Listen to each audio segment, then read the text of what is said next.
Starfish.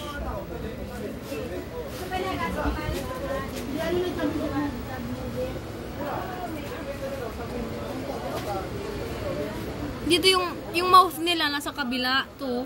Yan yung mouth nila.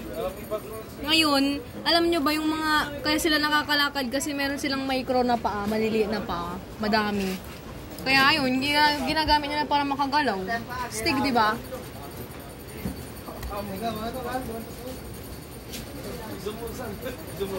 Kawawa siya, naputol yung paa niya, oh.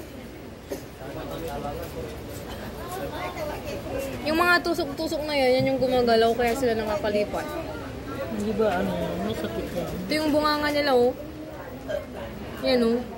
Nandyan sa ilalim. Sa school nyo. Yung mata nila, wala silang mata din. Pinapakiramdaman lang nila yung surroundings Lagay nila. mo si sa yung buti mata idali mo sa school nyo.